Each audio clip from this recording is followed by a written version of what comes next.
Hablar con nuestro siguiente invitado, José Miguel Sánchez.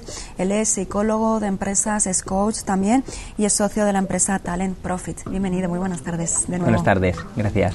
Vamos a hablar de la inteligencia emocional, de cómo nos puede ayudar en general en nuestra vida, pero hoy lo vamos a centrar, si te parece bien, en el aspecto meramente profesional. Perfectamente, como tú acabas de decir, la inteligencia emocional realmente coge todos los ámbitos de la vida. ¿Por qué? Porque de lo que estamos hablando es de emociones, y las emociones nosotros las tenemos en cualquier ámbito de la vida.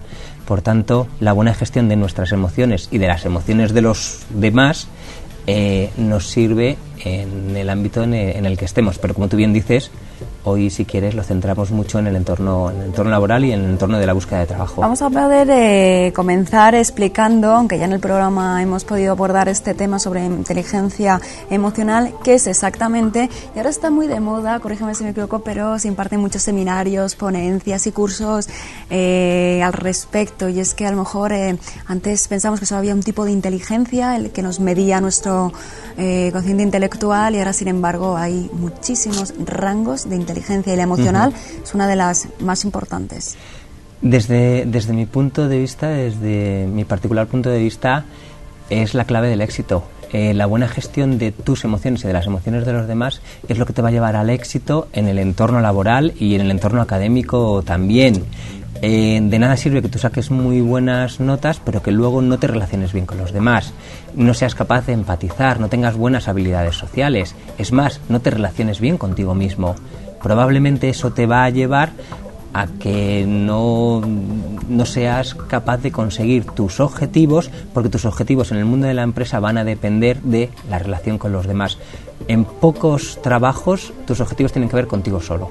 Siempre hay un equipo detrás, excepto trabajos muy de laboratorios, muy específicos, de muy experto, y aún así dependes de otras personas y trabajas con otras personas. Por tanto, el factor de éxito es cómo ese equipo consigue sus objetivos, y tú eres parte. Por tanto, esa gestión de emociones es clave. Se nace con esta gestión de emociones, personas podemos decir que son más intuitivas, que lo tienen más claro a la hora de abordar decisiones, incluso los cargos directivos a lo mejor, o se aprende también y se trabaja, no lo sé. Me acabas de hacer una pregunta buenísima. Si yo te contestara que sí se nace, tendríamos un problema la mayoría, porque entonces, vaya, si no nos ha tocado en los genes, ya tenemos... puede haber personas... Pero no todos llegan a un rango directivo, claro, a lo mejor. O no todos quieren. O no todos quieren, no todos quieren, porque ser un rango directivo, claro. Ser un directivo, no, aunque se pueda ver como algo bueno, no siempre es tan bueno. Yo que trabajo mucho con ellos en procesos de coaching, ser directivo es una de las profesiones más duras que hay. Por temas de estrés, por temas de ansiedad, por temas de la responsabilidad que tienen sobre recursos, personas, etcétera. Es decir, tienes que estar muy bien trabajado para ser un buen directivo que gestione bien un equipo de personas y que al final estos consigan resultados. Pero a lo que era tu pregunta de si se nace o no, las emociones es algo con lo que venimos.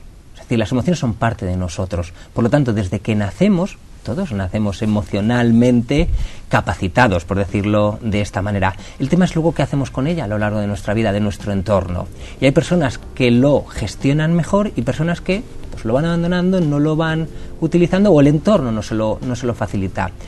La buena noticia y lo que es importante es que cualquiera puede aprender a gestionar bien sus emociones y a gestionar las de los demás. Y esta es la clave. Da lo mismo cómo lo has hecho en tu evolución o cómo el contexto te ha ayudado a hacerlo. Lo que importa es que si tú el día de mañana lo necesitas, se puede trabajar. El tema es que eso va a significar probablemente en diferentes niveles, pero cambios en cómo hacer las cosas. Vamos a ver nuestra parte del cerebro donde se encuentran y tienen morada pues todas las emociones, y vamos a poder explicar este gráfico que estamos ahora mismo pues viendo en pantalla. Estefanía, lo que os he querido traer es un poco centrar dónde se encuentran nuestras emociones, que es en el sistema límbico. Dentro del sistema límbico hay una parte que es la más importante de todas, que es la amígdala. La amígdala tiene una utilidad, que es avisarnos del peligro. Y si algo es peligroso, manda la información al hipocampo y el hipocampo lo guarda en la memoria. Entonces, la amígdala lo que hace es avisarnos de los peligros. Si hay un peligro real, pues la amígdala avisa y el hipotálamo empieza a segregar una serie de glándulas como la adrenalina, noradrenalina, etcétera, para ponerte a huir o ¿cómo se dice? Miedo, exactamente, o defenderte protección. del peligro. ¿Qué ocurre muchas veces en el entorno laboral? Realmente las sensaciones que tenemos son muy parecidas a si tuviéramos un peligro vital y nuestra amígdala de repente se pone en alerta, pero no hay un peligro vital, es decir, nadie nos va a atacar, nadie nos va a hacer daño, ni nadie nos va a agredir físicamente. Sin embargo, las sensaciones que nosotros empezamos a tener, si no están bien gestionadas, son muy parecidas. ¿Qué significa esto? Que una no buena gestión de ciertas situaciones puede hacer que nuestras emociones no sean las adecuadas. Por ejemplo, ¿por qué yo voy a tener miedo a una presentación ante mi jefe? Porque yo voy a tener miedo a una presentación en público. No debería de tener miedo. La gente no me va a agredir, no me va a gritar. ¿Cómo se explica esto a una persona que es absolutamente tímida y que realmente pues ir a hablar de una manera cotidiana con un superior pues se hace un mundo, ¿no? Dicho así, verbalizado así, es muy sencillo de entender, pero cuando conocemos a personas que son extremadamente tímidas, realmente enfrentarse a este tipo de situaciones suponen un duelo, ¿eh? Lo que nosotros trabajamos cuando hacemos procesos de coaching es identificar cuál es el disparador de ese miedo. O sea, el miedo no es ir a hablar con el jefe o hacer una presentación en público, que es un miedo muy habitual, el miedo a hablar en público. El miedo no es ese momento, hay un disparador anterior. Lo que trabajamos con las personas es a qué tenemos miedo en esos momentos ante esa situación. Casi siempre lo que vamos a encontrar es que hay un miedo a cómo nos valoran, a que la gente nos valore, nos evalúe. Entonces, en esa evaluación, nuestro miedo es a no salir bien evaluados. Por lo tanto, eso nos genera una inseguridad que al final lo que hacemos es evitar la situación todo lo que podemos a través de este miedo, de esta ansiedad. Por lo tanto, en potenciar la positividad con estas personas, en cada vez que ejecutan algo pues con mucha eficacia, y decirlo, verbalizarlo y expresarlo, esto ayuda a que la persona se vaya forjando. Lo primero de todo es que tomen conciencia de cuál ha sido el disparador. El disparador no es ese momento, es anterior. Lo primero que tienen que trabajar es en tomar conciencia de qué es lo que en un primer momento provocó ese miedo. Una vez que lo han encontrado, lo que tienen que trabajar es en lo que tú decías, en diferentes formas de acercarse. Lo que antes yo veo como un miedo, empezar a verlo como un reto. Pero si yo no tomo conciencia de dónde viene, difícilmente voy a cambiar cosas. En el momento que yo tomo conciencia, yo ya puedo buscar nuevas posibilidades. Y ahí es lo que trabajamos, por ejemplo, como te decía, en estas sesiones de coaching, en que ellos identifiquen, tomen conciencia y a partir de ahí generen nuevos comportamientos. Porque al final lo que estamos haciendo es nuevos comportamientos que vienen dados por un cambio de pensamientos. Lo más importante es cambiar el pensamiento, aquello que te da miedo. Vamos a ver también un gráfico que muestra cuáles son nuestras emociones primarias y cómo realmente las tenemos todos en nuestro poder y forman parte de nosotros. Lo más importante es, este gráfico, estas 6 emociones son las emociones que se dan en todos los seres humanos de cualquier parte del mundo. Es decir, cualquiera de nosotros muestra emociones de tristeza, alegría, ira, sorpresa, repugnancia, etcétera.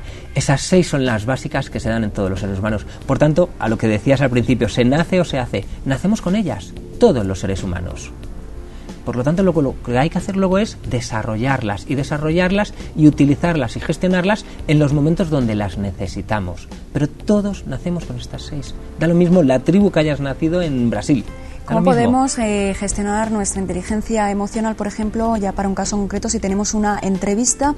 ¿Cómo tenemos que acudir y cómo hay que utilizarla para que nuestra entrevista resulte un éxito? Mira, lo primero de todo es, antes de la entrevista, ¿qué voy a hacer? Fíjate, la inteligencia emocional, como decíamos antes, planificar. Más que planificar, prepararte. Es decir, como decíamos antes, la inteligencia emocional tiene que ver con la gestión de mis emociones y la gestión de las del otro, en este caso el entrevistador. Bien, pues en esa preparación está primero en la gestión de mis emociones. ¿Cómo llego yo allí, a la entrevista? Yo puedo llegar en un estado no adecuado o yo puedo llegar en un estado de excelencia. Lo que yo he de buscar es provocar ese estado de excelencia. Ese estado de excelencia lo voy a provocar de 2 maneras. Una, con la planificación que tú decías. Si yo conozco, y esto es la parte más fácil, si yo conozco datos de la empresa, si yo conozco datos de la persona que me va a entrevistar. Armado, claro. Exactamente, toda esa parte, si quieres, es la parte más tangible. Y básica, además. Y básica, que no es lo decir, hace. Claro, Estefanía, si tú vas a una empresa y no te has metido al menos en internet para saber 4 cosas básicas de ellos, pues hombre, ya vas ahí con una pequeña desventaja. Entonces, esa es la parte, si quieres, más sencilla, porque es prepararte antes. Que mucha gente pasa por alto, ¿eh? Claro, pero es que cosas tan fáciles como que luego, días después, te sabes que tal persona, amiga tuya o amiga de no sé quién, trabajaba allí, que conoce. Es decir, tener esa pequeña información que te haga, y esto es lo importante, empatizar lo antes posible con tu entrevistador, que al final es lo que buscas. Influir en tu entrevistador a través de la empatía. Por tanto, preparo la parte más tangible, conocimiento de la empresa, de las personas, etcétera. Pero luego está la parte propia, es decir, cómo me gestiono yo para llegar a un estado de excelencia. Para eso, yo tengo que tener conciencia de mis emociones. Yo estoy en una emoción adecuada, estoy yendo con miedo. Si estoy yendo con miedo, ¿qué pensamientos están viniendo? Y lo que tengo que empezar es a cambiar esos pensamientos de miedo, porque tengo que darme cuenta que con ese miedo probablemente lo que estoy haciendo es tirar por tierra las posibilidades que tengo en esa entrevista. Segundo, autoconocimiento. La inteligencia emocional es autoconocimiento. Yo tengo que saber quién soy, qué cosas me gustan más, en qué cosas soy fuerte, qué cosas me estresan más. ¿Para qué? Para intentar generar un entorno adecuado que me permita ese estado de excelencia del que hablamos. Y la tercera parte es la motivación. Esta quizás sea la más fácil, pero la motivación no es el puesto de trabajo o la empresa, la motivación tiene que salir de mí. La motivación la llevo yo, no es que alguien me la dé. Y José Miguel, en una época en la que a lo mejor es más frecuente que en una entrevista de trabajo te digan directamente un no, tu perfil no es apto para este puesto, para esta convocatoria, ¿cómo hay que asumir esos golpes anímicos? Lo primero y más importante es aceptar, incluso si no estás de acuerdo. Hay que aceptar, es decir, aquí estamos ante una decisión que no depende de ti. Depende de ti toda esa parte que hemos dicho y luego durante la entrevista y que tengas el perfil que ellos necesitan, etcétera. Pero quien toma la decisión no eres tú, es la otra persona. Por tanto, aquí está la parte de influencia, etcétera. Pero tú ya te has ido, fíjate, a la parte final de ya te han dicho no. Lo primero es aceptar. Aceptar que por la razón que sea tú no cumples el perfil de pero quiere decir que no seas una persona muy válida y con un currículum estupendo. Para nada. Ese es uno de los problemas, claro, que muchas veces generalizamos y extrapolamos un no aquí particular, específico, a un no en general. Que yo haya suspendido un examen no quiere decir que sea un mal estudiante. He suspendido un examen. Algo puntual. Que yo me hayan dicho que no en una entrevista de trabajo no quiere decir que yo no sirva para ese tipo de puestos en ese tipo de empresas. Obviamente se pierde una batalla, se pierde una guerra, pero no la batalla completa. Pero ¿no? tengo que aceptarlo. Claro. Tengo que aceptarlo. Muchas personas se quedan ancladas en ese fracaso, entre comillas. Entonces, bueno, pues al no haber esa aceptación, lo que ocurre es que ya van a las siguientes entrevistas de nuevo en un estado no adecuado. Muy interesante. Y una pregunta que a ver si podemos concretar. ¿Cómo se consigue empatizar con la persona que tenemos enfrente a la hora de tener una entrevista y conseguir un trabajo? ¿Cómo consigues de alguna manera, he dicho más coloquialmente, si me permite el término, llevar a tu terreno al que a lo mejor en X días va a ser tu futuro jefe? Mira, lo primero estamos hablando de una situación de media hora lo más corto a 1 hora, hora y cuarto si tienes suerte. Lo primero es en los 4 primeros minutos conseguir ese enganche. En los 4 primeros minutos lo primero que vas a hacer es ver la sala o el despacho, si es en el despacho, o el lugar donde te están haciendo la entrevista, la empresa, si te están pasando por las salas, darte cuenta de cosas, más lo que tú ya traes estudiado, es decir, que te hagan rápidamente conectar con la otra persona. Imagínate que estás en el despacho de una persona y ves una foto de la persona jugando a golf, pues empiezas a preguntar por el tema del golf. Lo que buscas al final es conectar con la otra persona, ¿no?, lo antes posible, claro, teniendo en cuenta que en una situación de entrevista el que la domina es el otro, porque es el que pregunta. Por lo tanto, una de las cosas que tienes que hacer es escuchar muy bien las preguntas de la otra persona y dejar que te la haga hasta el final. Por ejemplo, una de las cosas que nunca debes hacer en una entrevista es cortar a la otra persona e intentar responder, aunque ya sepas por dónde va la pregunta. Escucha hasta el final. Si algo no lo entiendes, se lo dices. Oye, disculpa, ¿me puedes repetir la pregunta? Al final lo que tienes que hacer, aparte de lo que tú ya traes de tu propio perfil, de tu propio conocimiento, experiencia, es buscar momentos de conexión lo más rápidamente posible con la otra persona, porque la empatía son momentos de conexión. Por lo tanto, tú tienes que buscarlos y dentro de eso darte cuenta del tipo de preguntas que te está haciendo para ver tú dónde le puedes dar el tipo de respuestas que la otra persona espera. José Miguel, muchísimas gracias. Y hasta aquí nuestro tiempo. Este otro día estuvimos hablando de cómo configurar un currículum, cómo moverlo también por redes sociales y cómo poder hacer llegar de una manera óptima pues nuestro currículum vitae. Hoy hemos hablado también ya de cómo enfrentarnos a este paso de una entrevista. Vamos superando escalones poco a poco. Poco a poco. Gracias. Gracias una a ti tarde siempre. más. Gracias, Que tengas muy buena Rosalía. tarde. A todos vosotros lo mismo. Os emplazo mañana puntualísimos. Ya lo sabéis que es miércoles. Invitado sorpresa. Aunque ya mañana por nuestras redes sociales lo sabréis, periodista fantástico, muy conocido, que va a estar aquí en este sillón rosa como siempre en directo. Disfrutéis de la tarde y hasta mañana.